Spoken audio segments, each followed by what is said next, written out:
Hey everyone, welcome to Sad Panda Presents. This is the podcast about music and which we're going to discuss what we think about some different albums that we're listening to. Right now we're going through the staff pick list on consequenceofsound.net. We're also going to be talking about some of our favorite albums and those suggested by listeners, eventually. Fair warning, we use coarse language, we drink, say offensive shit, so get over it. This week we're talking about number 70 on the list, which is the Beatles, Rubber Soul. I'm Andrew. And I'm Shane. And what's up, man? What's been going on? Oh, not a lot, man. I've literally the entire month of June I've been in Mathis at the lake. So Nice. I am super grimy, my hair is greasy all the time, I smell like fucking fish. But you know, mostly just having a good time, hanging out. Have you had a cheeseburger in paradise yet? I have not. I had a burger but not a cheeseburger. Well, that's a damn shame. Cheese is like the best part. I like all the kids ate first, and I got whatever was left over. Ah, you got scraps. Yeah, man, and I didn't want to use the cellophane cheese. I don't like that. Oh, that shit. right. Yeah, even though it's that government cheese. Nah, fuck that noise. I'm fancy. I like my provolone. I like my mozzarella. I hear you, but sometimes a good old slice of American processed cheese is just what the doctor ordered. Oh yeah, it's really not though. No, that shit will give you cancer. Fuck that shit. No. That's Wisconsin. That's Wisconsin poison, is what that is. It's like the high fructose corn syrup of cheese. Fuck that shit. Yeah, anyway, basically. Beyond that, I do have a question for you. Go ahead. Is 15 people a lot of people? Depends on the context. Okay. I mean, I guess for an orgy, it's kind of shorthanded, and there's one extra. You know what I mean? Like there's somebody just jerking off in the corner. Yeah, but that might be their thing. So who knows? Yeah, I don't know. I've never been in a legitimate orgy, so I don't know. Probably it's probably like on like the medium high to high side for like an orgy, right? What's the context that we're talking about? Okay, so this last weekend, my brother and his he brought all of his my sister-in-law's family came down. Okay. And there were like 15 people. Oh, okay. And I was like, we're taking pictures and doing shit, hanging out, and I totally thought, in my mind, because I come from a big family, so 15 ain't shit to me. Like Thanksgiving, when we have 25 people, that's like nobody showed up. That's, you know what I mean? Like, yeah. So for me, 15 people ain't shit. And so, everybody, I trusted everyone who was here with like the COVID stuff and all that, because my sister-in-law's sister, she's a nurse. Her husband worked in the oil field. He got a severance pay. He's working on his master's, so he doesn't go anywhere. Her dad is like retired. He and his wife are retired, and she's like super asthmatic, so she takes this shit seriously. And they just have kids and stuff. So like I felt like, for me, I felt like if my brother, who's really paranoid about all this shit, and my sister-in-law's sister, who's a nurse, is cool with everybody being there, then like fuck it. Right. Well, apparently that was frowned upon from my stepdad's family. Oh. And we got a bunch of flack for having all these people up here. Well, I mean, I don't know, man. Like, the CDC guidelines and the WHO guidelines are what, like 10? So you're barely pushing it, right? Like, I thought so, and I and the people that were here, I trusted that they were taking the same measurements that we were. Right. I mean, I've been up here by like, myself for like a goddamn month, like almost, So I mean, it's one of those things. Like, it's not like you trust these people with your life. Well, not all of them, but they're closer than most. Yeah, I mean, it's not like it's not like I'm sticking my dick in some random whore, you know what I mean? I'm not like throwing the dice on VD. Like, I know these people, I trust them to take care of themselves. So, speaking of, so I've probably already told this story before, but whenever I got my login at the job I have now, it's 2 initials and then a number for your login. the two initial, and I guess the initials are randomly assigned because it's not like my first and last name. It's not AD or DA. It's VD. VD, like venereal disease. And I was just I get a new job and I get VD. What do you know? Hooray! You're already fucking me. Oh man. Yeah, so we, I don't know, we were up here doing shit, and then, so I know you haven't been to the lake in a while. No, it's been a hot minute. But what we did was we have like the cabin that we used to hang out in. It's like it's not very big. I know. I know that one. Yeah, but we bought the house both left and right of us. Oh, shit, okay. So on the left-hand side, we did some stuff. We like pulled up the carpet because it smelled like old lady. We painted the walls, like we did all this shit, and then down near the water, we built a little cabin where it's got like 3 bunk beds. That's where I'm actually recording right now. Right. And that stuff. But we just got the okay to clear out the house. Remember that 2-story house that's next door? Looks like you shit. told me about finding all the records last week. We found all the records. Ago. Yeah. So we're cleaning it out, and we find a trombone, a trumpet. Nice. And a keyboard. I'm like, what the fuck? Are we building a fucking band? Like, we're a washboard away from like a goddamn like Zydeco band. Like, yes, please. Please do that. Like, let's get a clarinet and make a jazz band. Fuck it. Let's go. Yeah. No, do a Zydeco band. Please make a Zydeco band. You're like, man, that would be hilarious. Your white ass family making a Zydeco band, that would be really fucking funny. I live in Louisiana. I can pull it off. You are, but the rest of your family is, well, my sister does live in Baton Rouge, so that's true. That's true. Anyway, so we found a bunch of fucking instruments, so we're basically building a band now. Fucking A, man. Oh, yep. Anyway, what's up with what are you doing nowadays?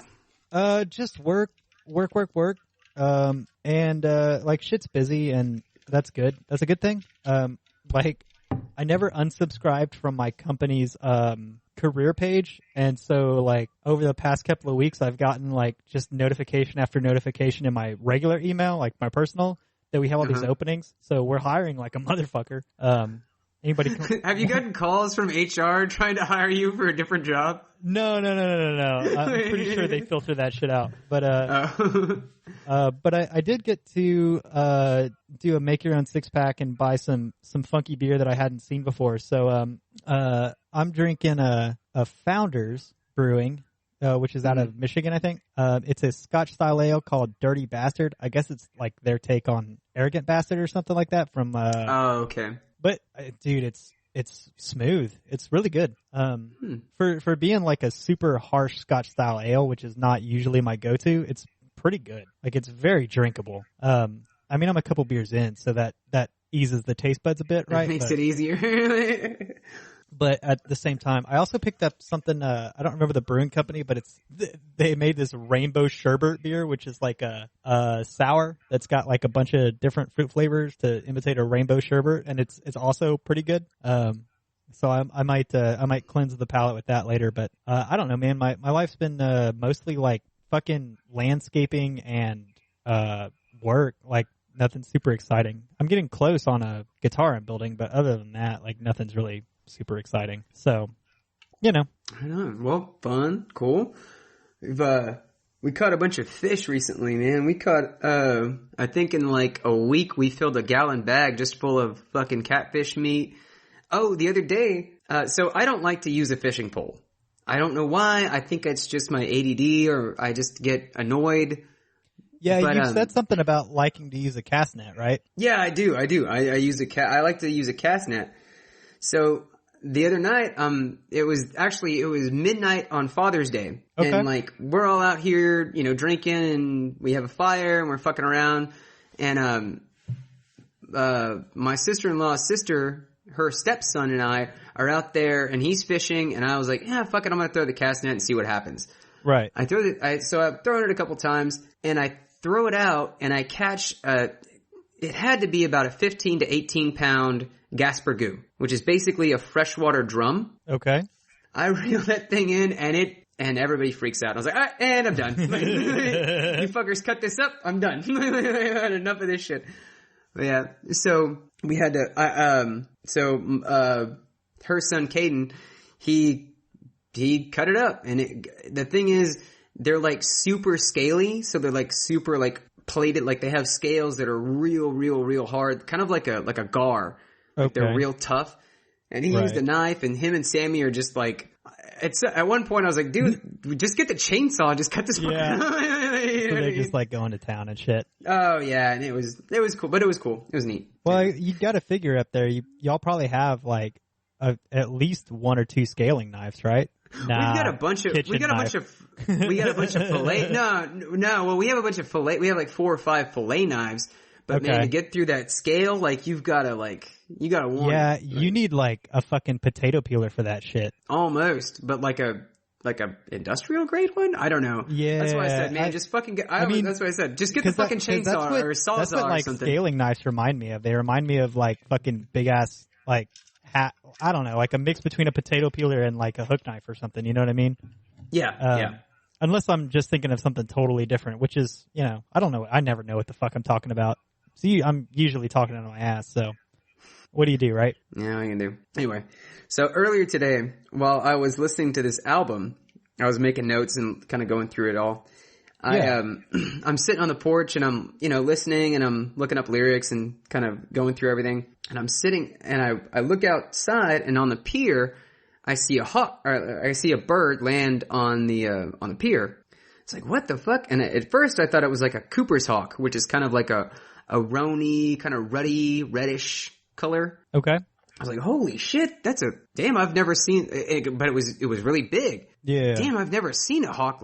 I've never seen a Cooper's hawk that big. They're usually like 2 pounds and like 2 feet, 3 feet long. Right. This fucker was huge. And I kind of get closer to it, and I'm like, oh, it's not a fucking Cooper's hawk. It's a goddamn, a turkey vulture or a black vulture. Oh, yeah. I was like, oh, okay, well, it's turkey vulture. Yeah. I'm sitting there, I was like, oh, okay, whatever. And then another one shows up. Huh? Yeah, fuck those things. Yeah, they're kind of assholes. Yeah. But hey, whatever. World needs possums and vultures and shit like that too, man. Like you're not wrong. Fuckers. Like, I see a lot of roadkill on a daily basis. Yeah, they eat the carrion. We need it, the world needs ditch diggers too, like Patton said. You ain't wrong. So I'm sitting there, and another one shows up, and I'm like, what the hell? And I'm looking at it, and I'm like, so I'm sitting there listening to the Beatles. Oh shit! There we go. Oh, god damn it! There we go. Okay, so I'm sitting there and I'm listening to the Beatles, and these 2 fucking buzzards show up, and I was like, is this the fucking scene out of fucking what's that fucking the Jungle Book? The fuck is going on? At some point you had to figure they were there for you, right? That's what I thought. Well, what are you gonna do? I don't know what you want to do. No, that's pretty much all. Oh, and also, dude, have you heard of a band called Beatalica? No, I have not. Oh my god, is it just Beatles covers in the tone of Metallica? Pretty much. Okay. That's pretty much it. But the name kind of gave it away, right? But yeah, I heard these guys, and in that moment I was like, I have a loving family, I have a wonderful child, I've got a career. Fuck all that. What have I been doing in my fucking life? Like, I'm going to college and shit and trying to better my life. It's all fucking wasted because I just found out about this fucking band. There's a guy on YouTube called Frog Leap Studios, and he does metal covers of all sorts of shit. He's done like Britney Spears and like Bless the Rains Down in Africa. Africa by Toto is the name of that song and band. He's done like fucking you name it. Well, I showed you that one that he did of the Beck song, Loser. He's great. So I imagine they're a lot like that, but they just do Beatles stuff. So they kind of mash it up. So like one of their song titles is "And Justice for All My Loving." Oh, that sounds neat. Yeah. There's metal Hero cover of the Day Tripper. So a metal cover combined with like a mashup is what you're saying? Pretty much, yeah. Mm-hmm. Yeah. Dude, I straight up fucking sorry, I've wanted to get this off my fucking brain before I forgot about it. You brought up vultures, and I fucking hit one with my truck. Oh man.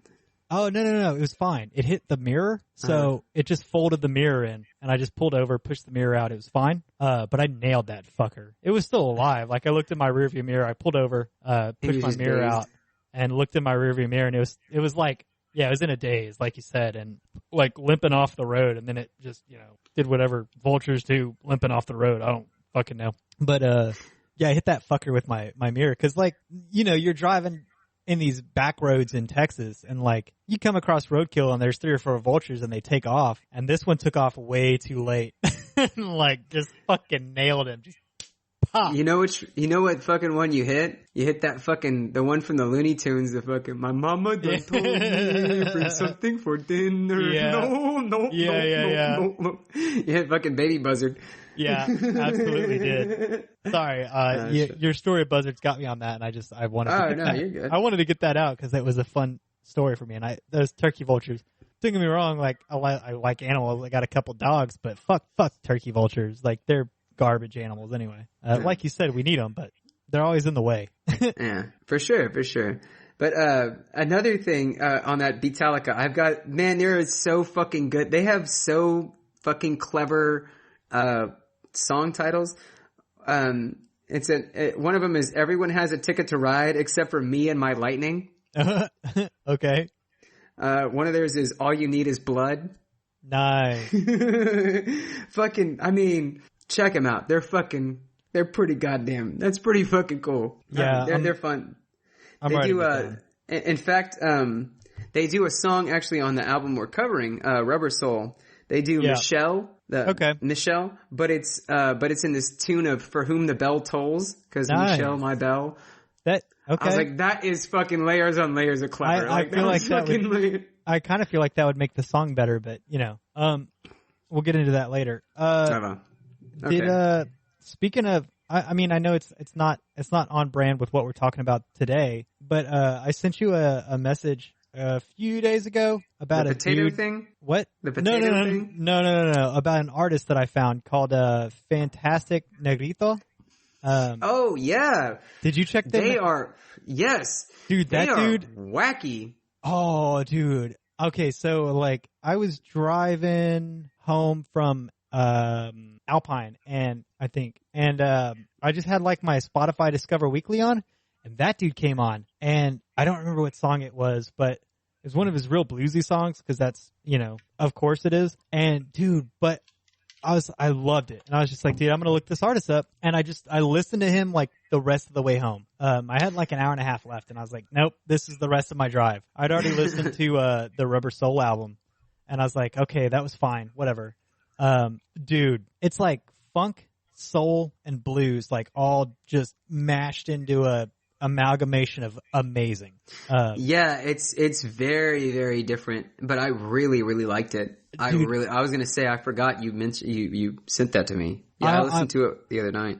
Yeah, man, I'm really glad you actually, I'm really glad you listened to it, because I was, you don't need to listen to Necker Goblicon. They're fun, but you don't really need to. But this one, I was like, man, you got to listen to this, and like, please share it with T. I didn't even think about that, but yeah, you're right. I didn't text her or that shit up. I should have just texted her at the same time I text you, but I didn't. Because I text you enough that like I can pull up a text message to you quick, and sorry, but dude, he's fantastic. And then the other night I put him on while we were eating dinner, and it played a different artist that was featuring him as well. So it was like the other artist was this chick that sings, and she's got a really interesting voice. She's got a good range, I'll say that, because I heard a couple of songs and it was really interesting what she did with her voice. She can go real deep when she needs to, but her normal register is kind of like mid-range, and very like it had a very like soul kind of vibe to it. And she was featuring this guy, and man, it was great. I think I like some of his stuff better, but some of the stuff they did in collaboration was just like, man, it was like baby gravy music all the way to the plate. You know what I mean? So yeah, check out the Fantastic Negrito if you want to hear some like amazing shit that's, I assume, fairly recent. Yeah, I believe he just put out an album at late last year. I think the what I saw was like November, December of last year was the latest album. Yeah, because when I went to his Spotify page, it seemed like stuff was fairly recent, but I don't know how far back it goes. I think the earliest one I saw was like 2016. Okay. Yeah, I think so. Okay. So not too, I mean, they're pretty recent. Yeah. I think. I don't know. I could call me a liar. I think it's mostly just a dude. I'm sure he's got a backing band that he uses regularly, but I think like, I don't know, like, because I guess mainly because when I heard the other singer that was featuring, I was like, okay, well then that means he's like mostly a solo artist or like works with different backing bands to achieve his different sounds. You know what I mean? Yeah, for sure. That's kind of the vibe I got off of it. But that's a great artist, great new artist that we found. But that's not what we're talking about today. No, it's not. What we are talking about today is the Beatles Rubber Soul. Oh my God. The Beatles Rubber Soul. Yeah. Go ahead. Talk for like a minute. I'm going to grab a beer. Okay. Well, I was going to do that anyway. You didn't have to qualify that. Anyway. This album came out it's their 6th album. Came out on December 3rd, 1965. A couple of interesting things about this album is that this album is really kind of their turning point for their career, because what they do is they went from this, she loves you, yeah, that poppy stuff that they had gone through, and they switched into a more experimental type. So you can hear it in different songs where they do different things, like the sitar in Norwegian Wood. Yeah. They just do a lot of different things here and there to kind of change it up for the most part.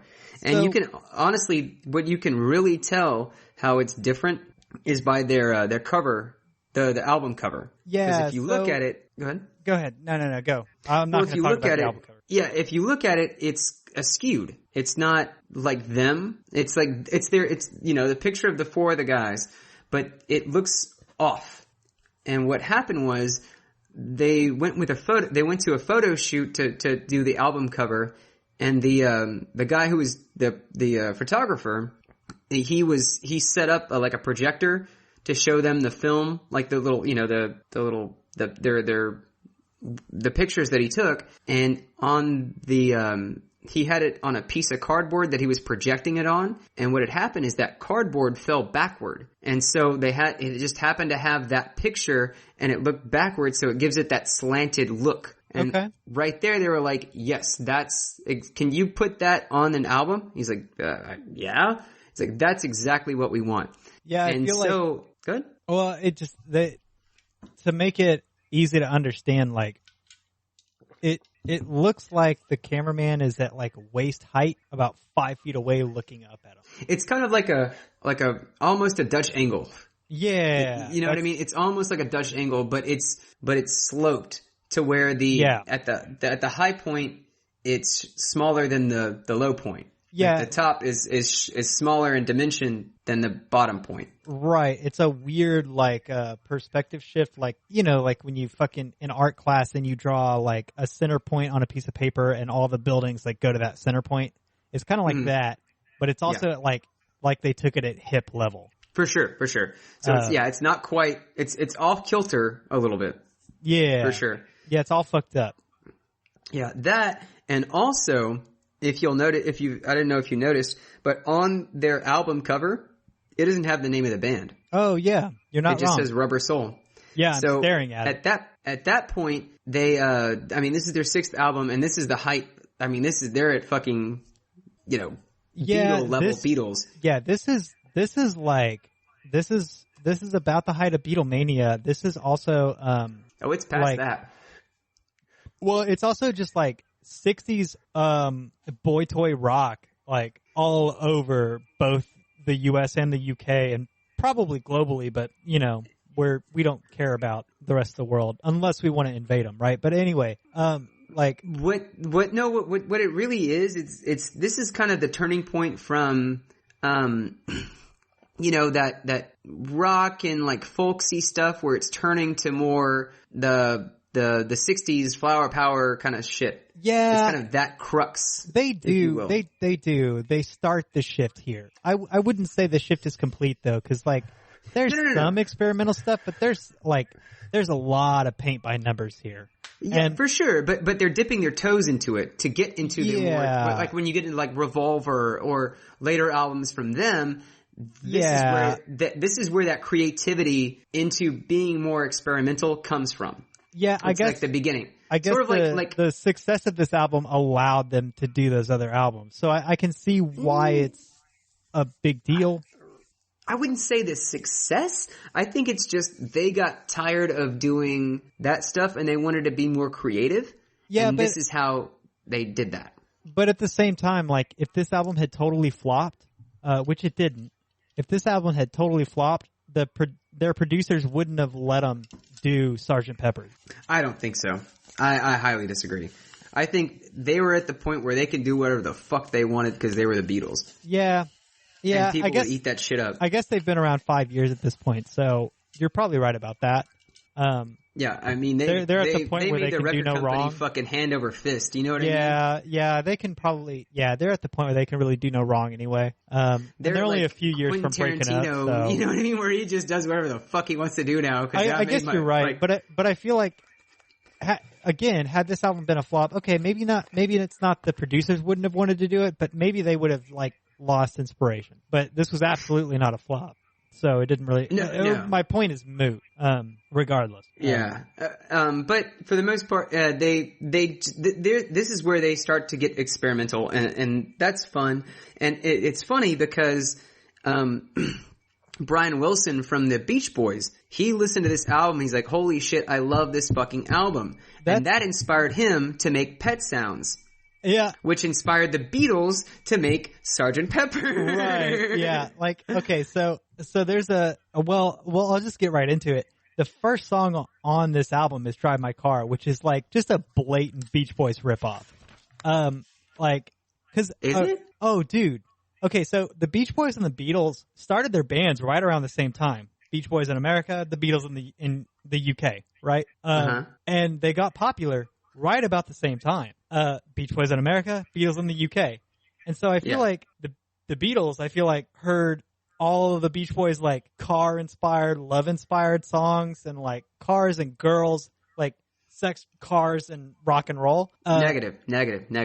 But Drive My Car, I feel is... Because there's a few points in this album where you hear a distinct surf guitar sound. Drive My Car being one of them, and I feel like they've heard the Beatles at this point, and they're like, yeah, we like that, we want to do that too, and that's what Drive My Car feels like. It feels like a Beach Boys song. So okay, yeah, honestly, it sounds like one of their older songs. It sounds like She Loves You or I Want to Hold Your Hand, that kind of stuff. You're not wrong, but it's different than that. Because it also sounds like a fucking Beach Boys song. Okay, I'll give you that. But, so I don't know if it's a ripoff. It doesn't matter if it is, because they're all just singing about dumb shit anyway in the early days, and even into the later days. No. But the thing is, Andrew, Drive My Car was an old blues euphemism for fucking. Right. So baby, you can drive my car and maybe I'll love you. That means I'll fuck you and maybe I'll love you. What do you think? It was super tongue in cheek. Yeah, but that's what these bands are about. They're the earliest form of boy bands, right? It's all about I'm more familiar with the Beach Boys, but it's all about girls and cars and it's not about poetry. It's about, teeny boppers. That's what, in their early career, yes. That's what it was. It was love and I want to hold your hand and fucking all this. Yeah, all that that teeny bopper shit. For sure. That's what the Beatles and the Beach Boys were. Except that the Beatles lasted a longer because the Beach Boys mostly died, except for like a couple of them. Well, so did the Beatles. Well, yeah. Yeah, they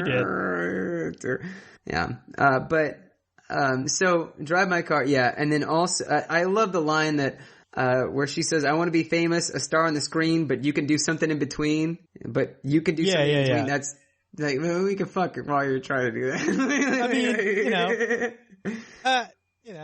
I mean, It's at bare funny. minimum, like a good old fashioned, right? Good old fashioned. A good old fashioned. A good old fashioned. Good old fashioned. You need cat fare, Sharon? You need some money, Sharon? Anyway. Okay, so, I mean, that's Drive My Car for sure. Yeah. And then you also hear that in a couple of other songs, like, I feel like in, yeah, I wrote down at least Wait. one. Yeah, on Wait. Because the song Wait was supposed to be, it was actually supposed to be on the album before Help. So, man, okay, so Wait is interesting because they do throw like, this song starts in like a minor key, which is odd for the Beatles anyway. Like, they're very poppy and upbeat, right? I mean, somewhat, but this is their turn. But Wait is about, it's about love. It's about, people being on the road, and if you can't wait for me, I'll understand. Right. Even the line, like, there's a line that says, I've been good as I can be. So he's like saying like, I kind of fucked around on you. So if you want to go, like, I get it. But if you want to wait, that's fine too. Well, and I mean, like, I don't know, the Beatles, they have a very distinctive, like, British pop sound, right? This album, I heard, yeah. I mean, I'm talking about the albums leading up to this, like, oh, for sure. Yeah, they had a distinct sound. Absolutely. Very distinct they were almost cookie British cutter. pop sound. Like, they were the British pop kings, right? Like, yeah. They kind of did, like, it was more like a bluesy rock poppy stuff. So, like, basically what they did was they, like, all the bands from, like, the early 60s, what they did was they listened to all our blues, and then they transformed it into pop. Sort of an upbeat, where white people can listen to it. Yeah. Let's be real. No, they did. And then they sold it back, And they sold it back. That's the same thing with the Stones. They just did, Yeah, they took a 40s and 50s sound and modernized it for the 60s, right? Like, I appreciate what they did. Like, I like the Beatles. Don't get me wrong. Like, I'm not trying to hate. I'm going to play the devil's advocate here because, like, I don't like everything about this album. I like other albums better, and this album is not super familiar to me, so there's a lot of forgettable stuff here because I haven't listened to it 1,000 times like I have with a couple of the other albums. But, like, Wait is fine. It's got a really interesting organ part right at the beginning and throughout, and that's fun because the Beatles did organ, but not the way like the Animals did. So you know what I mean? Good point. Good pull. Yeah, it's just like they bring it in when they need it. When they need something to like spice up a song, or the organ just sounds right for this particular song. But it's not something they lean on. Like, there's other goofy instruments throughout this album too. I was gonna say, you can make that same argument with like the sitar and Norwegian Wood. Like, they needed something, and then George was like, fuck it, I'm gonna pick up a sitar, and there you go. Now there's the sound. Yeah, but I like Norwegian Wood better than Wait. Oh, I'm not saying Wait's a good song. We were just having a conversation about the songs that sounded like they should have been on an earlier Beatles album. Well, I don't think Norwegian Wood should have been. I'm saying Wait. I'm saying Wait and Drive My Car sound like they should have been on that. But when you were talking about different instruments that they used, I think they pulled influence from different artists, and I think, well, I don't know. I mean, they've had organ in their sound from day one because that's a fucking ancient like go to for bands like this. Sorry, I took us off track, but you kind of you're man. Do you need a flare? Because you feel like you're lost. I'm trying, and I'm the asshole trying to follow you. I don't know where the fuck you're going with. I don't either. With your thoughts. I'm totally not. Okay. Not. You're just spitballing. Got it. Yeah. I have no structure to like. I did take notes on this album. They're very short. Get the fuck.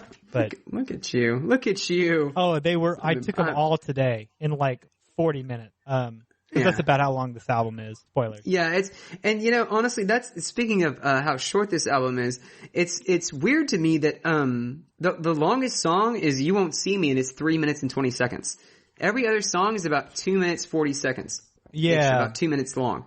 So that's what I like about the album. I do too. It doesn't get stagnant. I do too. Like, even if you're not like a big fan of the song, it's over before you fucking. I do too. They kind of go in and get out. Yeah. Yeah. I really like the length of the songs on this album. I mean, here's the thing: they're pop songs. They only need to be long enough for the radio to play them.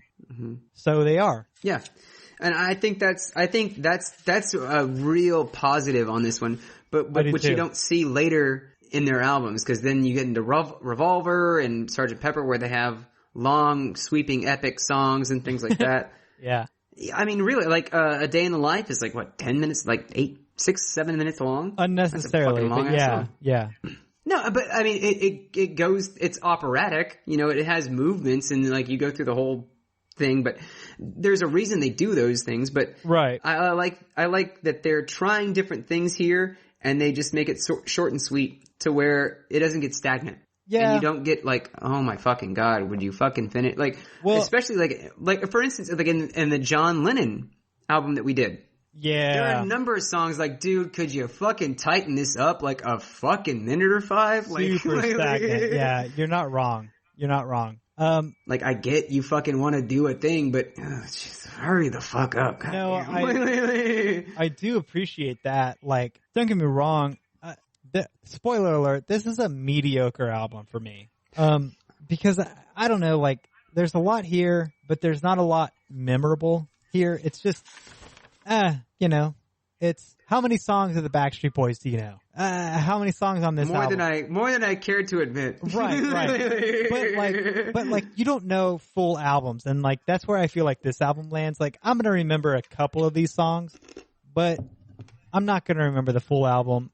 And I'm not gonna remember, and I'm not even gonna care that I don't remember like how this full album made me feel. You know what I mean? Like, this was, to your point, this album had a lot of short songs. It's a very radio edit album, and it feels like it. Okay, so I feel like what's happening here is this is my Kill 'Em All. Like, it's meh. Like, that's how I feel. Is what's happening here. Explain better than meh. Okay. So I think it's good, and you think it's meh, and this is an album that is very near and dear to my heart. And so, like you saying, it's whatever. Okay. Like, kind of like what we did with Kill 'Em All. Yeah, I'm like, because I picked up Kill 'Em All in high school, so it means a lot to me, but it's not my favorite Metallica album. Is that what you're getting at? Pretty much. Okay. Pretty much. That we're having a reversal of roles for Kill 'Em All. And I think, honestly, that's why it ended up on this list. Really? You think that do you think it should be on the list? I don't. No. Really? Yeah. No. I think there's. Oh my god! I think there's fucking driving. I think there's. Stop twisting the knife, Andrew! Stop twisting the knife! Oh my god! I think. Oh my god! Only because I think there's too much Beatles on the list. In my life, well, okay, hold on. In my life is in the top 25 songs of all time. That the Rolling Stone did like a 500 top songs of all time. In my life is 23. Yeah, but there's like 3 or 4 Beatles albums on this list, and I don't think there should be. Okay, well, and this one shouldn't be? Man.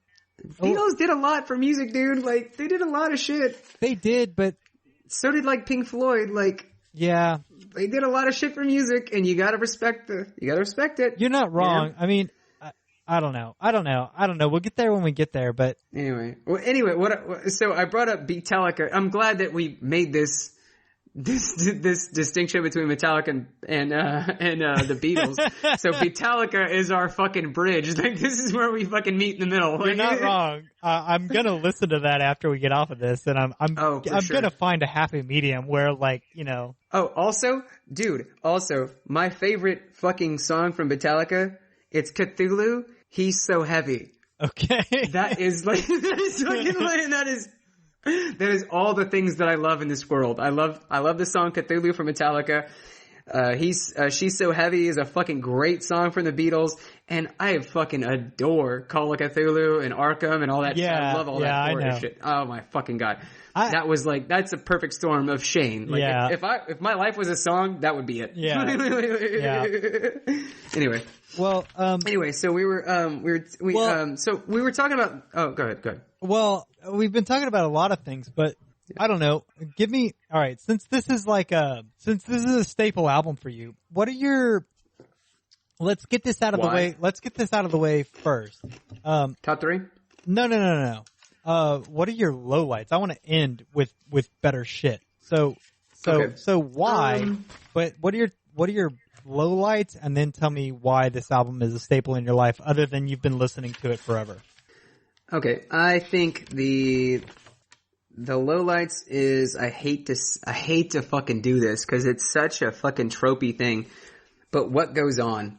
That's like that rockabilly song, and I hate to say it, but this is the first song that Ringo got credit for writing, and he sings it.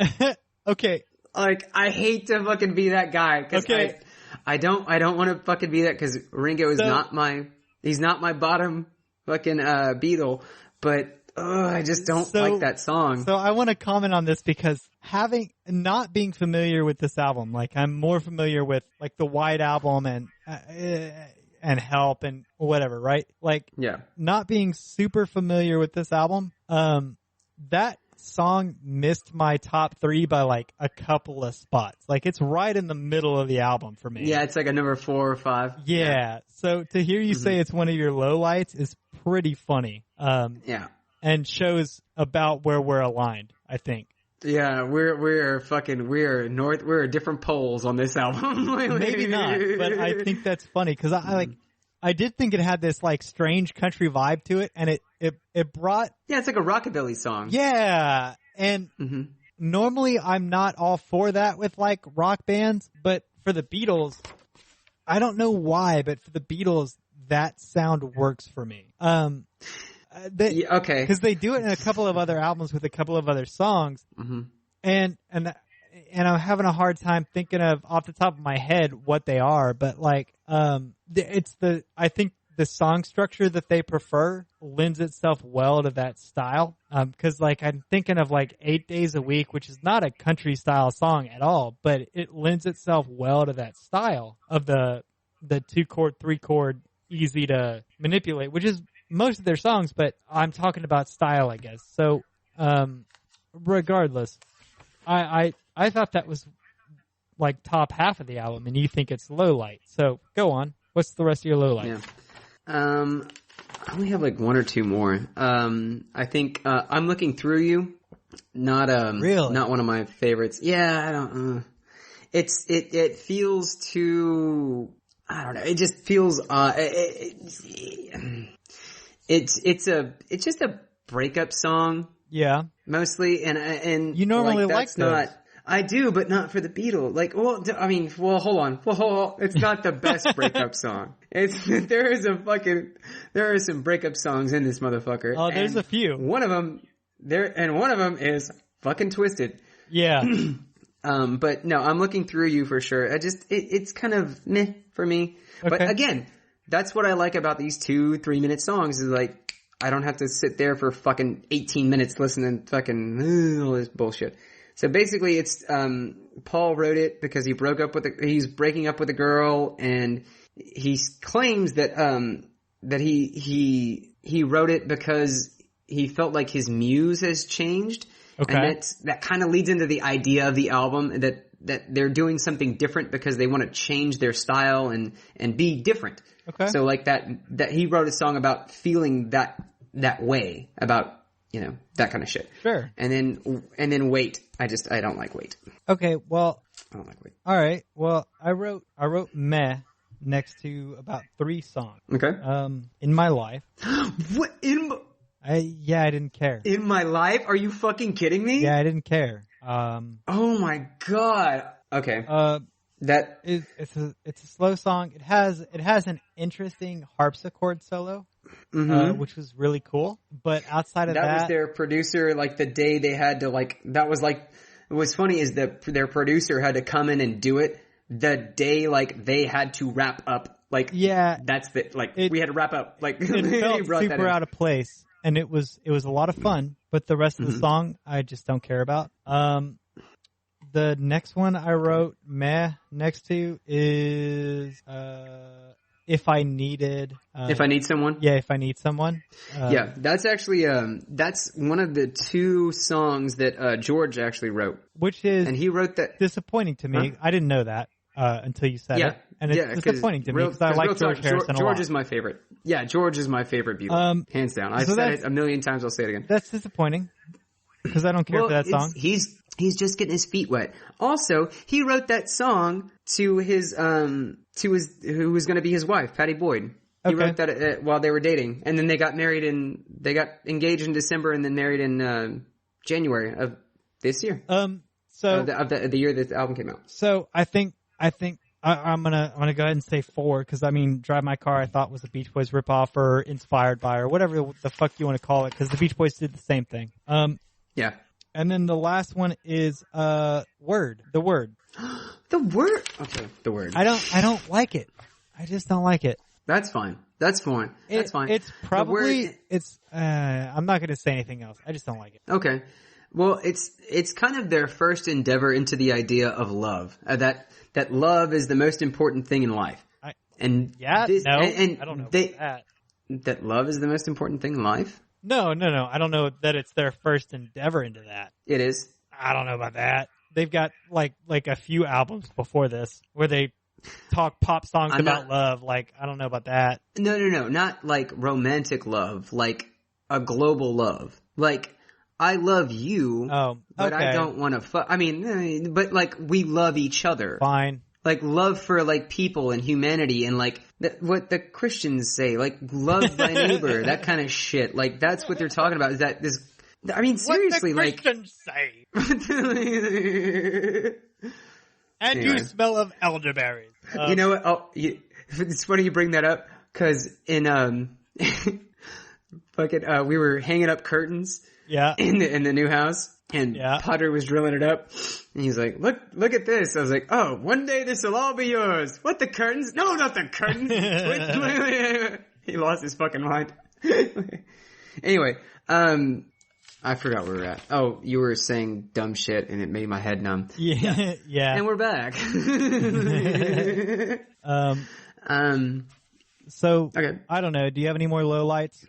Not really. For the most part, I do like, I mean, those are kind of the lowlights, but everything else is either great or pretty damn good for me. Okay. I mean, you know what? Since we're coming back. All right. So In My Life, which a song that you didn't like, but I think it's really good.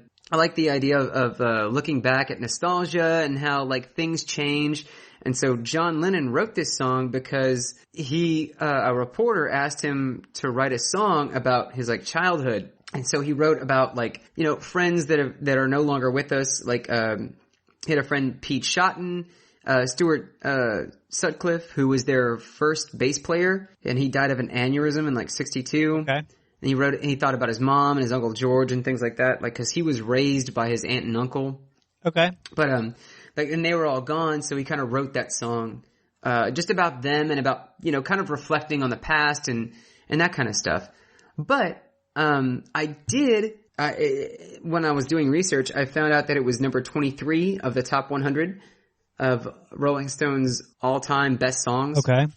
So what I did was I looked at the top 10 best songs of all time according to Rolling Stone. Okay. So let's see what you can do. Can you name the top 10 best songs? No. And if you'd like, I can give you bands. I can give you band names to help you out. Okay.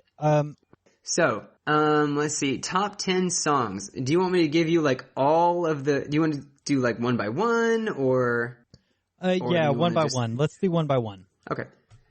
So, number 10 is a Ray Charles song. Oh, fuck.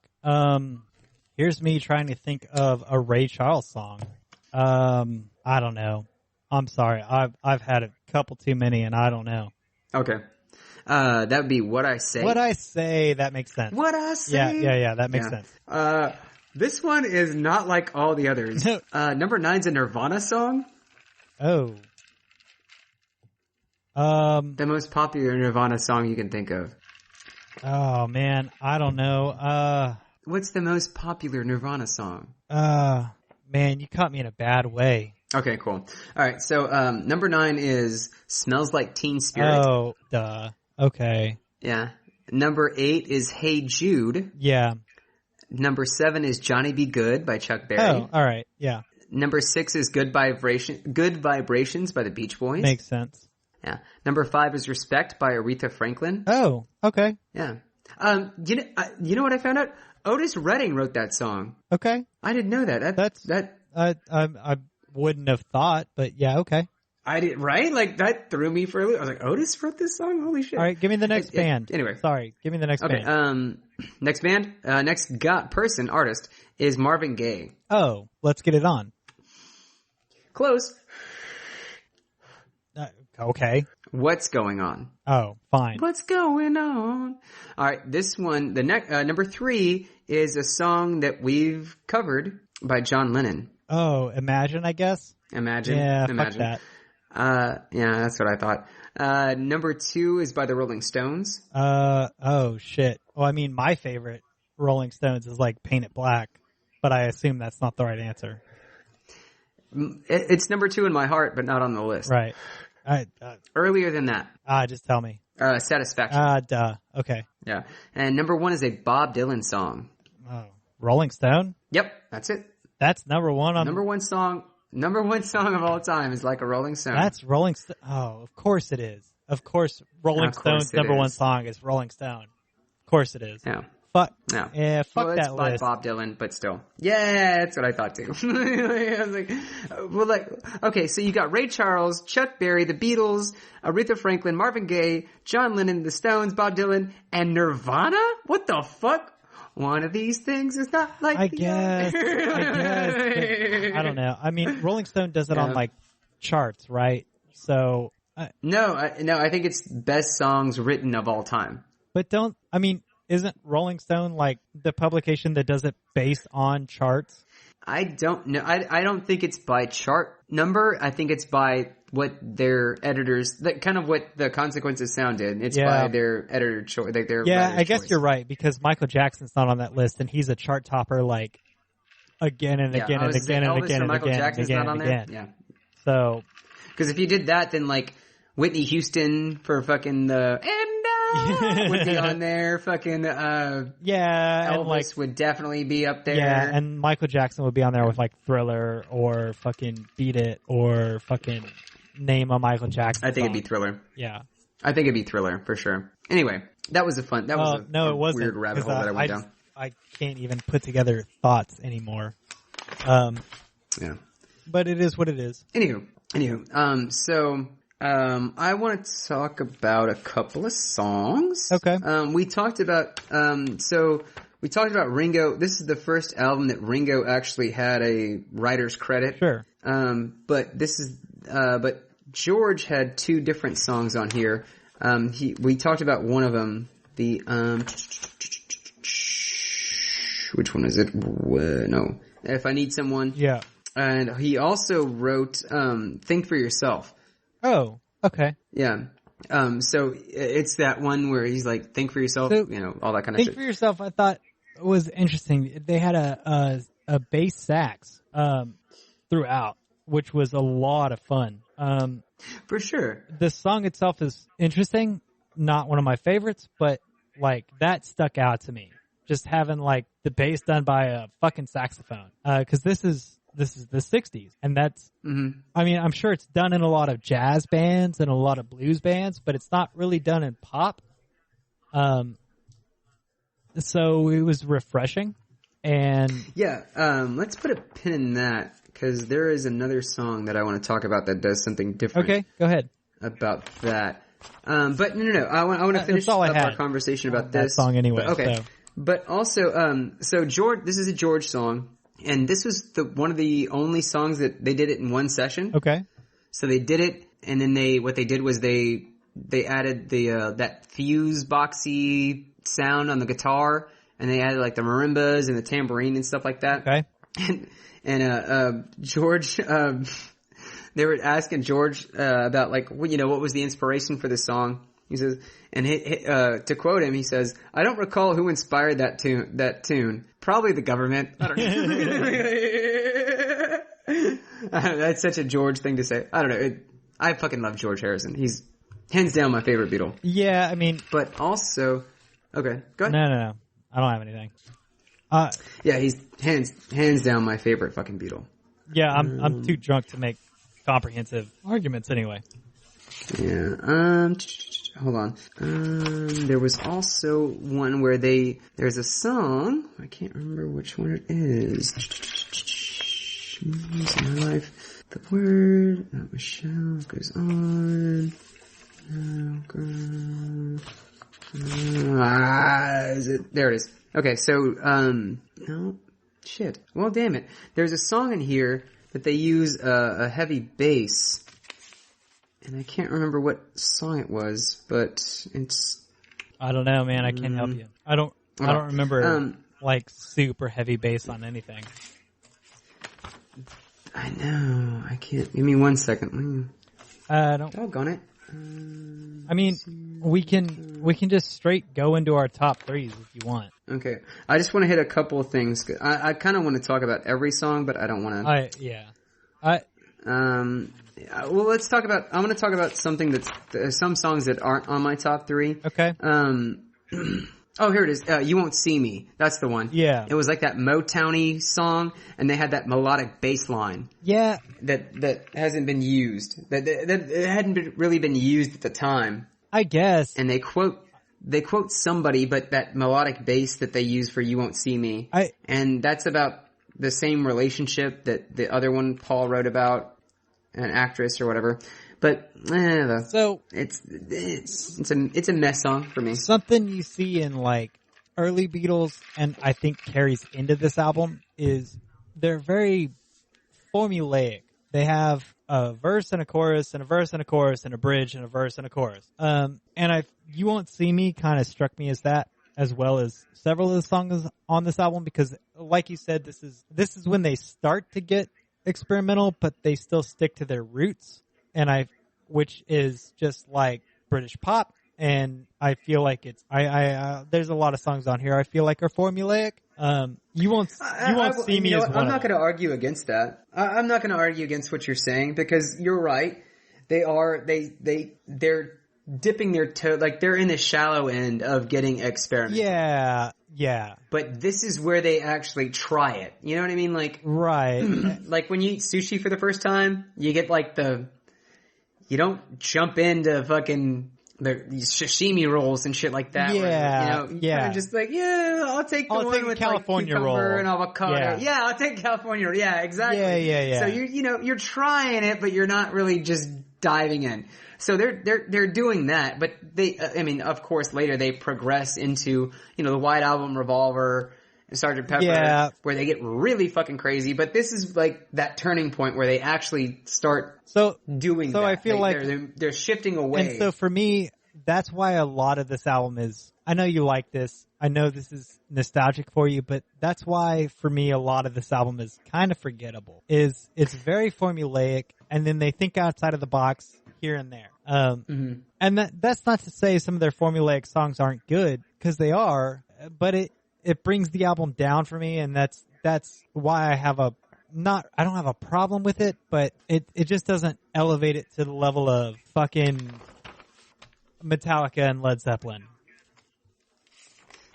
I completely understand. I understand what you're talking about, because I get it. It's like, that's how I felt about Kill 'Em All. Yeah. You know what I mean? Like, I get where they're going to be that Metallica, but they're not there yet. Right. And you know what I mean? Yeah. So like, yeah. It's their larvae state. Yeah. Where they're kind of in their metamorphic state, where they're transitioning into what they will be. But to a beautiful butterfly. But at this point, the Beatles are super popular, and like Beatlemania has happened, and this album just doesn't do much for me. like they're transitioning out of the teeny bopper phase, but I feel like they're still stuck to that.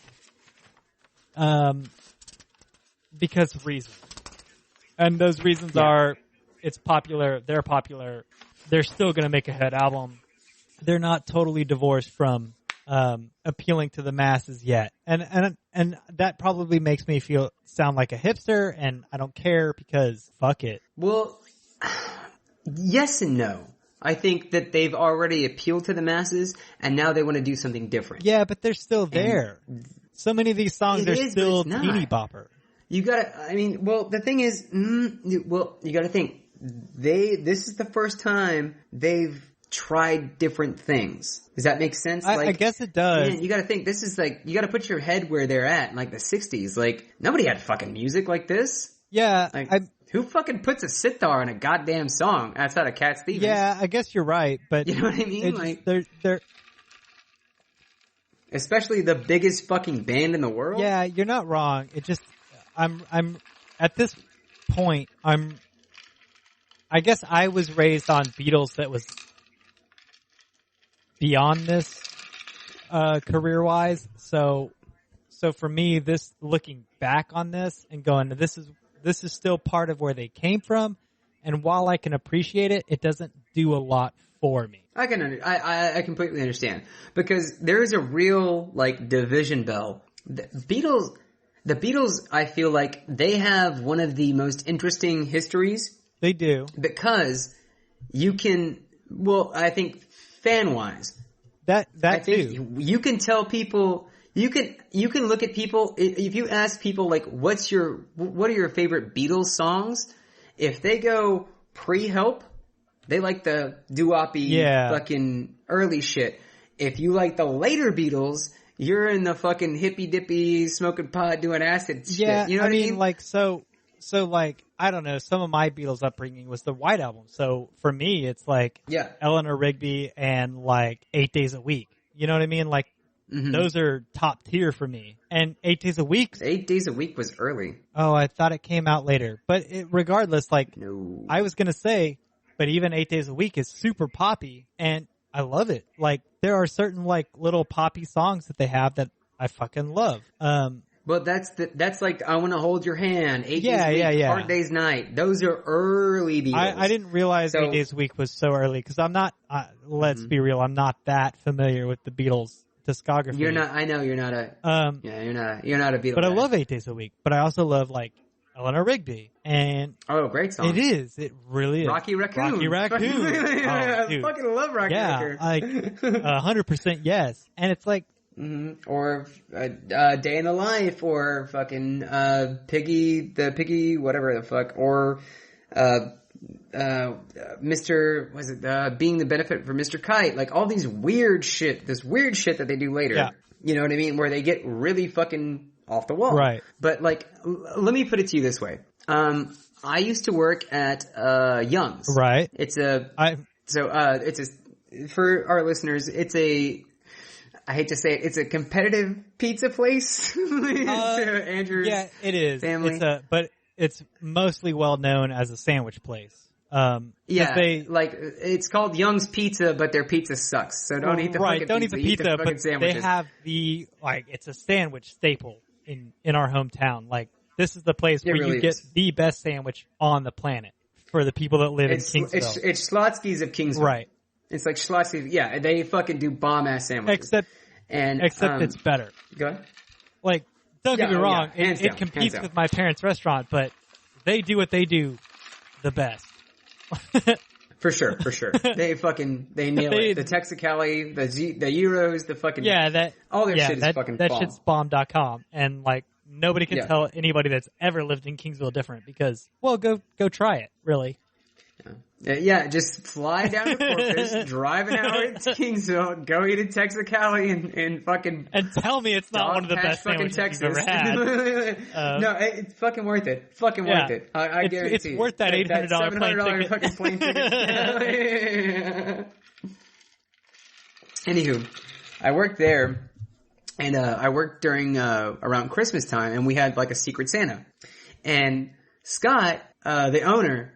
Scott Connor, he I was kind of like filtering information to get to understand what to get him. Right. And I bought him the Beatles, like the one. It was like all their like number one hits. Yeah, I bought my dad that one year too. Mm-hmm. And it's all the early stuff, and that's what like he lit up like fucking Christmas when he opened it up. He's like, oh, these are all the best songs. Oh my god, I hate that later shit when they got all weird and started smoking pot and all that crap. And I was like, okay, yeah, you're an early Beatles dude. My dad did the same thing, dude. My dad did the same thing. Mm-hmm. Because he's an early Beatles guy. He is, yeah. Like, I'm a later Beatles guy. Like, my dad appreciates the later stuff, but let's be real, he likes the early stuff. The Help, the fucking I Want to Hold Your Hand. Yeah, all that early shit. I get it. But that is not, no. That's not what I get. It's quintessential Beatles. It's just not what gets your rocks off. Although, like I said, 8 Days a Week is like one of their best songs. Cause it is. Yeah. Anywho. But I'm just saying, it's just weird that for people, I've noticed in like our age group, or no, it feels like it's the people that are younger than like 70 not getting social security. They like the later Beatles as opposed to like the older Beatles. I don't know. It's weird that they have it's like Gen X and beyond we're later Beatles fans. Yeah, for sure. That it's a very much that thing. Unless like you're 70 and smoking pot, then you're like, fuck yeah, Revolver. Which, I mean, more power to you. I get it. Anyway, I want to talk about one song before we get into our top threes. Sure. Is that okay? Yeah. Okay. I want to talk about the last song on the album. Okay. Does Run for Your Life, is that in your top three? Yeah. If it's not, then we can. Yeah. But. Yeah, okay. But. Well then fuck it, we're just going to top threes. Alright, yeah. Alright. Yeah, what's your number three? My number three has to be Girl. I love Girl. Okay. Girl. I love it because, Go ahead.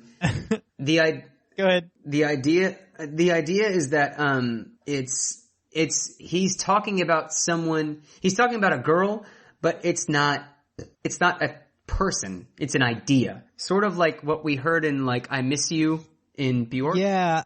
That I miss you, but I haven't met you yet. It's this idealistic girl that he's talking about. Yeah, and it's creepy and it's desperate and it's so desperate.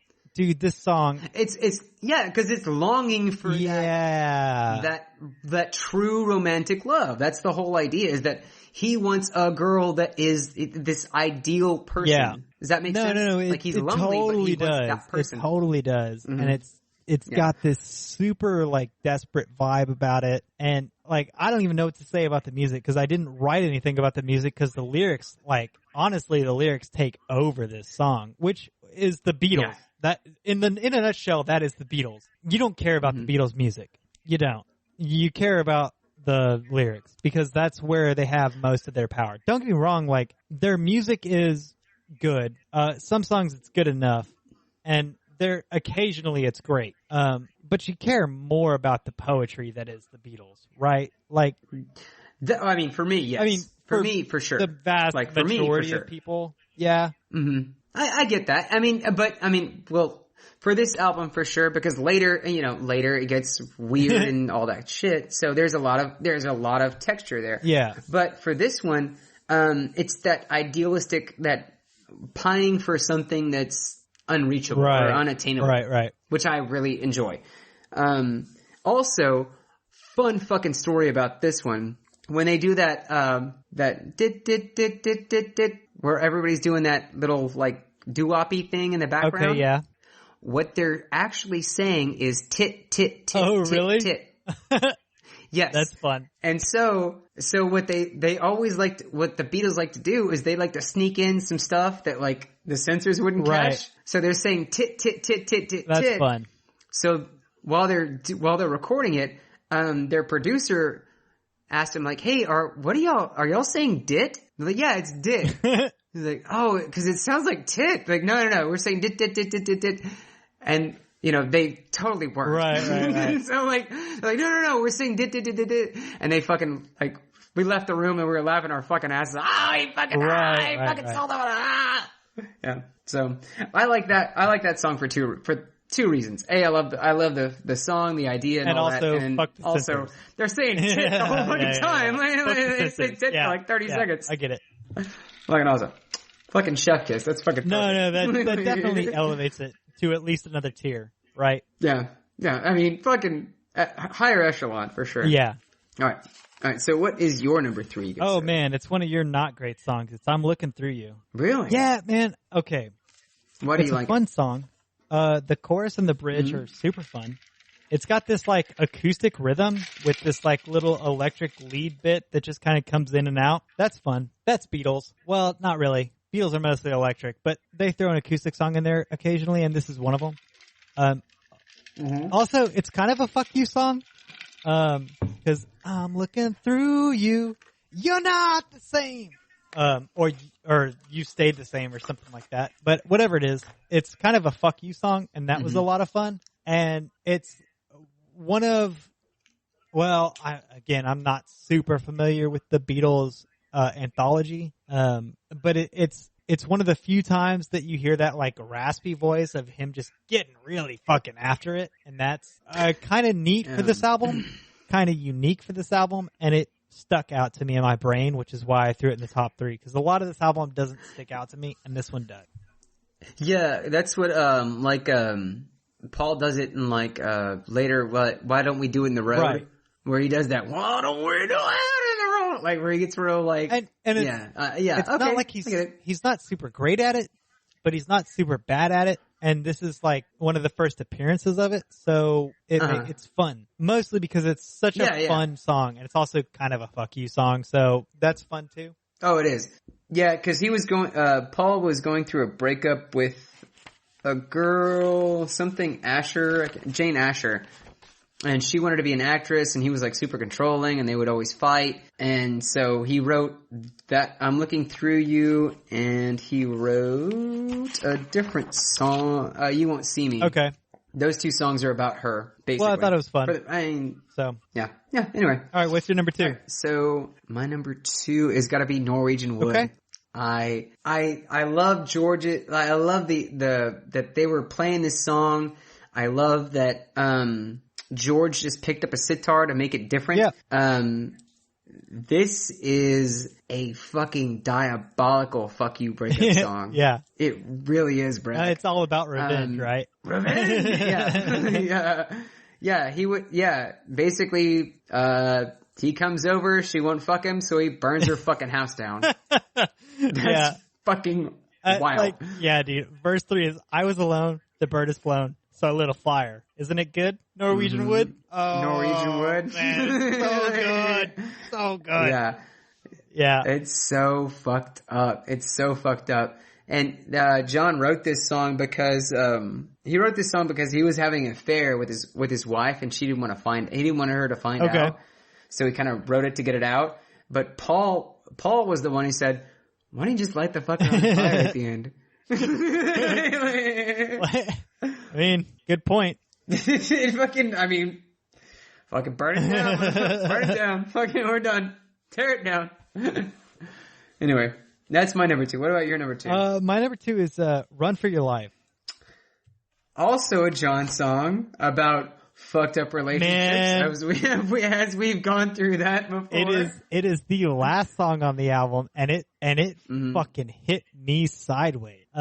It's definitely a John song. Dude, it's definitely a John Lennon song for sure. Cause it's about abusive relationships and shit. So is, but it reminded me of, the first time I heard the song was on the Guns N' Roses Spaghetti album. I used to love her, but I had to kill her. It reminds me of that song a lot. Like, she bitched so much, drove me fucking nuts, buried right in my backyard. Oh, dude, it reminds me so much of that song. And it's also amazing on its own right. It's a good sounding in its own song. right. It's a good sounding song, and it reminded me of something that really connected with me when I was like in like high school, which I didn't really have toxic relationships in high school, but most of mine have been. So I don't know. But like this song is like, dude, it's evil. It's fucked up. It is. It's really fucking. It's a mind fuck song. It's man. It really is. It's super creepy. It's like it's very stalkery. Like like if you cheat on me, bitch, I'm gonna fuck you. You better fucking run with it. Yeah, it really is Hell though, yeah. Brack. Like that's the vibe of the song, and while I don't really like support that attitude or action or behavior, like man, it makes for a good song. Plus, like the music behind it is like there's some surf guitar in there, and there's some creep in there, and like some minor chords and stuff. Maybe not, I don't know, but like they incorporate a surf guitar in like kind of a weird way, and it just works for what he's doing. Yeah, I think it's like in D minor. It might be. There's only a couple of songs. I think it's in like D minor, but it's like it's very, I don't know, it's very weird, and it's funny that you brought that up because John Lennon wrote this song, and after it came out, he says to this day, this is the worst Beatles song he ever written. He'll never do it. He hates it. It's terrible. It's misogynistic. It's bad. Guess who? But George Harrison. Fucking favorite song. Favorite song of the album. Yeah. Fucking Of course I fucking love his song. It's fucking like, badass. Cause alright, so I know we talk about this a lot, but when musicians, or bands when they pair lyrics and music well together, it makes for a better song. And this is one of the songs where they do that. Like you said, there's definitely like a minor element to it. I think you said D minor, and I'm not sure. I think it's like D. I think it's in the key of D. I don't know. I didn't look any of this up. I don't know. I don't ever look this shit up. I just write notes while I'm driving. One of the songs in the key of D, and George loves it. But this is one of the few songs that's kind of got that kind of eerie sound mixed in with that super poppy thing, and I love that. I love that. Yeah. It makes you feel like excited, but skeeved at the same time. Well, yeah. And, you know what I mean? And it's such a creepy song. It just adds to that vibe. And I don't know. It's great. Oh, and yeah, I love that they just lean into it. They really do.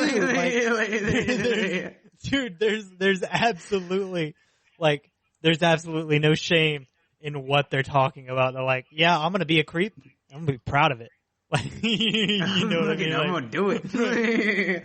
I'm gonna be in the bushes watching your fucking ass. You goddamn right, making sure you ain't fucking around on me. So that's my number 2. I had to lean on the creep element a little bit because this album.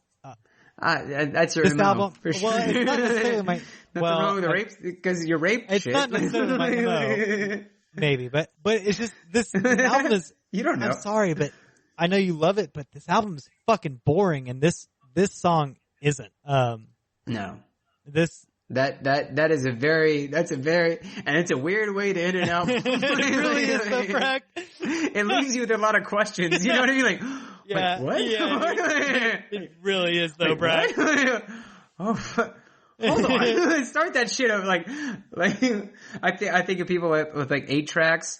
Yeah. Saying they like had this album. They're like, fuck, man, we have to ride around for another 30 minutes. Because what the fuck is with that song? Motherfucker, I put the 8-track over for this. Holy fuck! Like we gotta fucking listen. I got a fucking head scratcher on my hand. Yeah. All right, what's your number 1? Yeah, for sure. Oh, don't be stupid. What do you think it is? Oh, fuck. Ooh. It's not a fuck you breakup song. No, it's Michelle. Oh. In fact, that's probably... I guess I could have put that together because we haven't talked about it yet. Yeah. Michelle is probably... Maybe it's incontestant with my number 1 Beatles song ever. I fucking love Michelle. I love it. It's beautiful, man. That French sound. It's so... I don't know. It's so simple. Yeah. Because it's literally just saying the same thing, but in English and in French. But like that tone, I adore it. I think it's amazing. So what happened was back when, so a guy named, Ivan Vaughn, he introduced Paul and John to each other back in 57. Okay.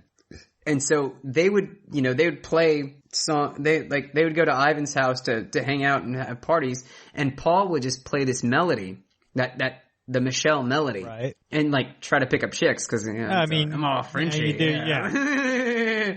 I'm all suave and Frenchy. So he would play that over and over. And when they were recording, John was like, "Hey man, remember that thing you used to do, like that French song?" He's like, "Yeah, well let's make a song out of it." So they went to Ivan's house and they were playing it. He was playing it around, and unbeknownst to them, I guess, Ivan's wife Jan she taught French. And so they were sitting around talking it out, like, man, I have this thing, and I always like the name Michelle. Right. And he's like, what would go with Michelle? And she goes, my belle. Right. My belle. And he's like, what does that mean? He's like, my beauty. He's like, oh fuck. He goes, whoa, that goes together well. Well, how do you say that in French? He's like, sans les mots qui vont très bien, Très bien ensemble. Les mots qui vont très bien ensemble. It's like, fucking, there it is. Right. There it is. That's fucking perfect. And so when they actually put the song out, he actually wrote her a check. He's like, hey, you co-wrote this song. Here's your fucking money. Thank you for co-writing this song for me, for getting me through it. Michelle is like, yeah. I love that fucking song. I think it's best song. I'm not sure if one of the best Beatles songs of all time. I'm not sure if that story makes me like it more or less, if I'm being honest. Why? I don't know, because it's like a 20-year-old plays fucking French tunes to pick up chicks, like, and then he writes it in French. Like, it feels like there was no effort put into it, which on some level makes me proud of it. On another level, makes me like, well, they just got this bitch to say, it goes well in French. And so the fact that like he came up with this super badass tune on a whim just to pick up chicks makes me, well, and not even just that, just like something down the line inspired him. He just made this up and just went with it. And that's inspiring. And then just be like, yeah, that sounds good. What is that in French? That is irritating. And not to put her down, cause like, dude, you're smarter than us. You know 2 languages. That's cool. And I love you for that. But it's so lazy on the songwriter part of just be like, yeah, what is that in French? All right, we'll just throw it on there as an extra line. So I don't know. I get it. Like, it's frustrating because it's so simple and good, but it's frustrating because it is good that it was so simple. Well, you know?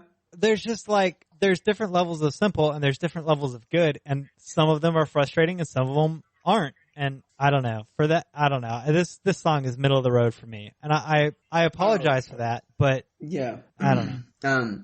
Well, I had a point. My Michelle. I'm gonna go back to fucking Spaghetti Incident, Guns N' Roses. Or that's the song. Isn't it? I could be totally wrong. Like Chris will listen to this and be pissed off at me for not knowing the right reference or making that connection at all, because it's probably not relevant. So whatever. I don't know. I'm not you know me and Guns N' Roses. And I'm probably making the wrong reference anyway, so it doesn't matter. Anyway, but I don't know. I think it's cool that it just happened organically. Yeah. Like, he had this tune for like years and it just happened organically. That's the cool part about it. The bad part about it is the lazy bullshit. If that sounds good, what does it sound like in French? But it worked out. Like, the words in French matched the tune. You know what I mean? Yeah, like, ensemble rhymes with ensemble. You know what I mean? Like, okay. C'est les mots qui vont très bien ensemble, très bien ensemble. Like, it just, like, it was like meant to be. Yeah, that's like some Stitches level of rhyme. Ensemble rhymes with ensemble. It's the same word. It's the same phrase. No, he repeats it. Très bien ensemble. Très bien ensemble. These are words that go together well. My Michelle. But it's French. It's all romantic language. So of course like, together well, très bien ensemble, goes together well. Yeah, you're not wrong. But French is a fucking pretty language. French is a fucking... You're not wrong. First off, French is a fucking lazy-ass language. It just sounds pretty. You're not wrong. How does nine and new? Those are the same. Noof. Conde noof. What is new? But noof is nine and new. I'm not saying I disagree with you. French I'm just saying it doesn't work for me. That's fine. But it's one of those songs that like, it works so well and it just worked. It just happened, so quickly and like it worked out. Like, for the, you know that song, I Will Follow You Into the Dark by Death Cab? Sure. Love of mine, someday you will die. Yeah.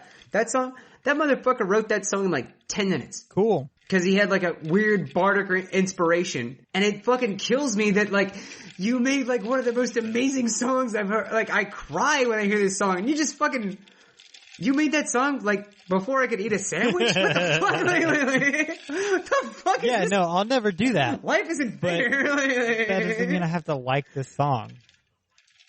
What? Okay. Again. I appreciate your love for it. It's just not for me. You have no poetry in your soul. You're not wrong. Alright, what's your fucking Norwegian Wood, duh. Shit on that. Norwegian Wood, oh yeah. Cause don't be stupid. Cause duh. Don't be stupid. Cause it's the best song in the album. Like, duh. I don't know. Like, describe it. Because yes, that's why. It's got a sitar, which is fun.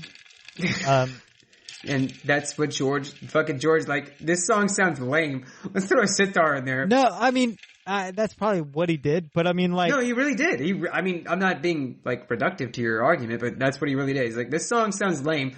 Hey, how about a sitar? And then he goes into he goes into a story of a man. Right? Like, that just, like, wasn't good in bed. Yeah, then he went to fucking India and never came back. He fucking wasn't good in bed, so he became a sociopath. Like, you know, fuck yeah. It's another fuck you song, but it's also got like crazy good musical elements to it, and I don't know, it's a fun song. It's because duh, like because duh. No, you're right. It just I don't know. Yeah. It was up in the air between Norwegian Wood and Michelle. Yeah, but I just goddamn Michelle. I think that's one of the prettiest songs. That and like Yesterday and like Blackbird and Here Comes the Sun, like all those fucking songs. I mean, I can't argue with you in contention for number one. I can't argue with you on that. I mean, Here Comes the Sun especially, like which is also a George song. It's amazing. Yeah. But anyway, that's fucking Rubber Soul. And Here Comes the Sun is not on that album. But the rest of the no, it's not. I'm just saying, the bullshit we talked about. Favorite Beatles songs. Yeah, man. Like, so this is a pretty good album. I like it. It was pretty good. What would you on a scale of 1 to hold on. Oh, I thought to go ahead. I can't even. I was thinking of a fun scale, but I can't. Off the top of my head. Well, I'm gonna go back to our normal on a scale of Slanted to Enchanted to Goodbye Yellow Brick Road. Oh, where does this land for you? We do have a scale. Yeah. I forgot about it. I mean, you can make one up, and I'll participate. No. I had something clever earlier today, but I forgot. What was it on a scale of 1 to 5? Bark-eating tree beetles. Sure. Yeah. Okay. It's in the middle. On Slanted to Enchanted to Goodbye Yellow Brick Road, where do you put this? I'm going to put this just under Beck. Wow. Yeah, I love this album. I think it's really good. I don't think there's a song that's skippable. I don't think that, I think they do a lot of good things. Okay. And also Norwegian Wood and Michelle and In My Life. I think those are amazing songs. Just this thing, and Girl, like there's so much poetry, there's so much poetry in here. There's not a lot of, there are musical differences and they do a lot of different things, but for me, like, this is a songwriter's fucking goldmine. And it's not weird like Bob Dylan, like, where you have to, like, think about, like, you have to really fucking, what the fuck are you talking about? That kind of shit. I really fucking love this album. I think it's one of their best albums. Okay. For sure. Where would you put it? From Slanted to Enchanted to Goodbye Yellow Brick Road. Oh man, I'm way lower. I'm right around I'm right around the Clash Tommy. Those are two separate albums, the Clash and the Who Tommy. Those are two different I'm right albums. around there. It's kind of middle of the road. I do think there are skippable songs on this album. Everything I said meh to, which in your defense were songs that you really enjoyed. But for me, not being a super Beatles fan, for being kind of a middle of the road Beatles fan, this is a middle of the road album. That's how I'm going to present it. I understand. Well, and that's again, I felt like this was going to be divisive for both of us. Like I knew I was going to like it. I knew you weren't going to, but that's fine. It's good. Mean, it's fine for you. It's good. It's not great. Is where I'm at. For sure. And that's fine because there are better Beatles albums. And we're going to get to those. Yeah, no. Because there's way too much Beatles on the list to begin with. Well, there's 3 more. Yeah, that's too much. And Revolver, White, and Sgt. Pepper. You don't think that all 3 of those belong on this list? I don't think that all 4 of them belong on this list. No. Especially when you take contemporary music into consideration. I just don't. Part of the reason you chose this list was that it wasn't all oldies. I feel like we're missing out on some oldies, and I feel like we're missing out on some contemporary. But here's the thing, the contemporary stuff is yet to be seen, so we don't know if it's good enough to make this list. We only know if it's good enough to make our list. But the oldie stuff they're missing out on is I don't know, Robert Johnson is the father of the blues. Does his album deserve to be on top 100 of all time? In my mind, yes, because he inspired most of the musicians that inspired me. In most people's minds, they've never even fucking heard of the man. So no.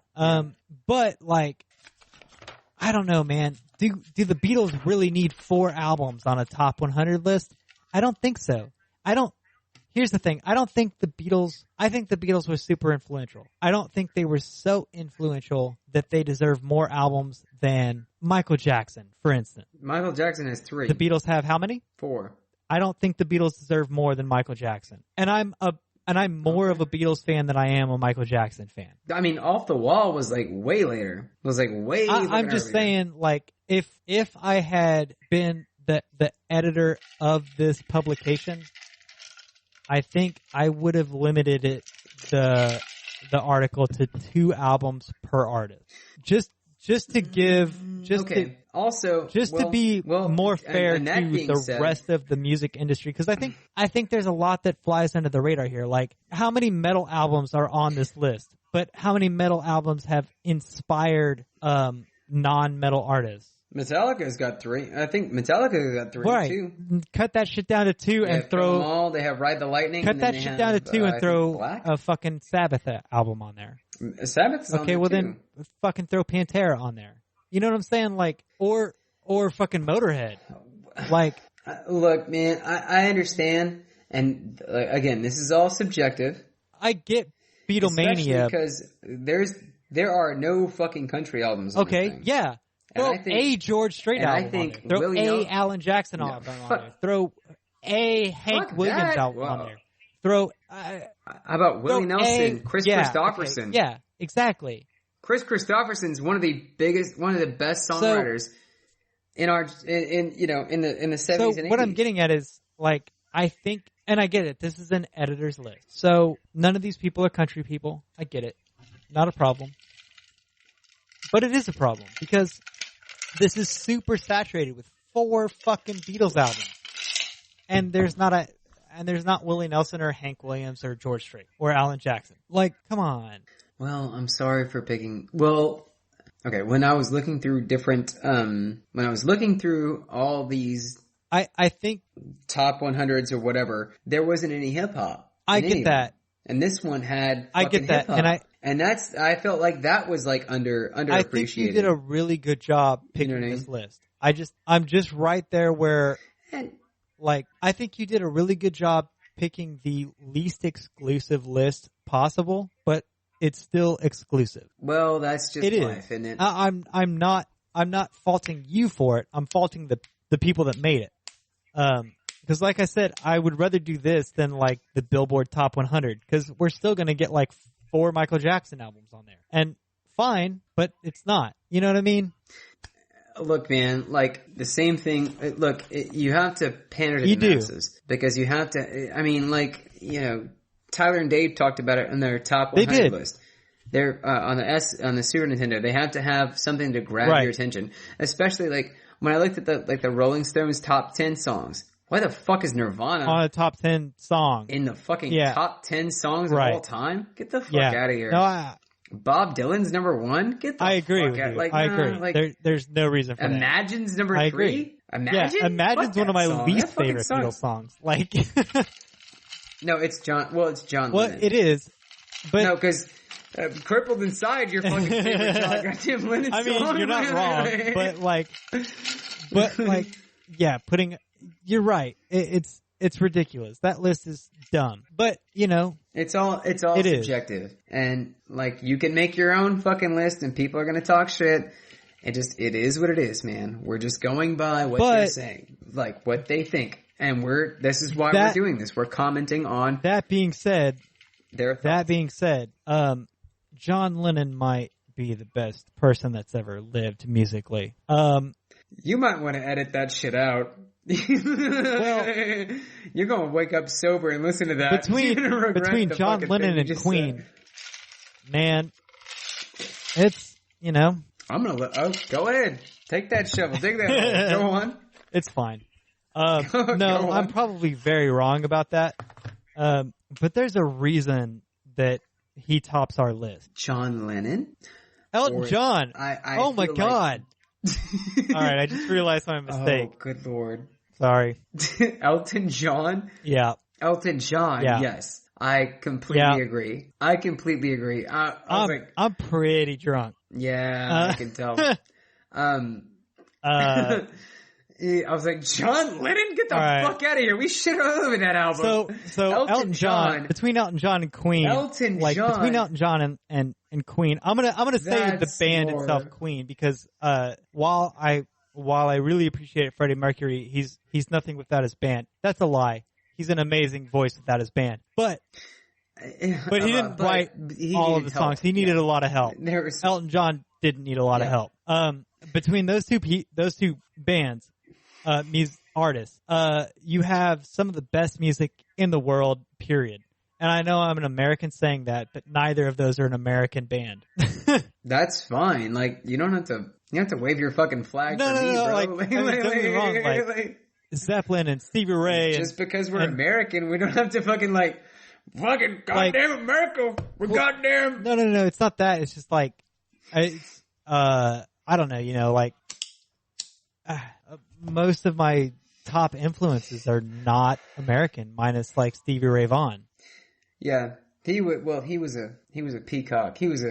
My favorite guitar players are fucking Rodrigo and Gabriella. Dude, yeah, they're amazing. They're fucking They phenomenal. are. And if you've never heard those people, they're oh my God. Orgasmic. Orgasmic guitar playing. They're phenomenal. Fucking Squidguard. You're not wrong. I give zero fucks about nationality when it comes to music. I don't give a fuck. Like, as long as it's good tunes, it's good tunes. No, I'm right there with you. But there's like a Western style of music that plays well to our ears that doesn't to other cultures because they use like halftones and weird shit like that.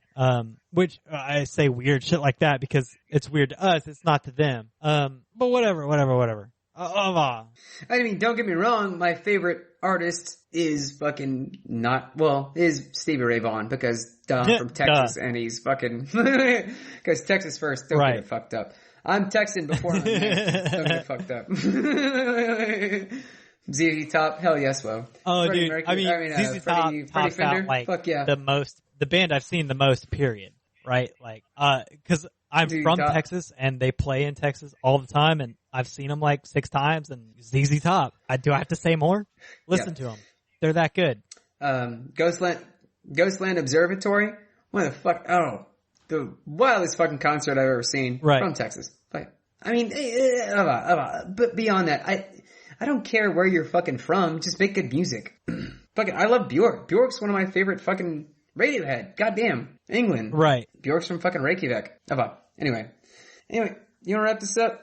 Yeah, let's do that. It sounds like you're being beckoned. It's okay. Yeah, so we've rated this album, right? And, we've talked about all the songs we like. We did all the things. Do all the... All right, well, thanks for listening to Sad Panda Presents. You can find us on iTunes, Stitcher, Spotify, YouTube, sadpandapresents.com. Don't go there.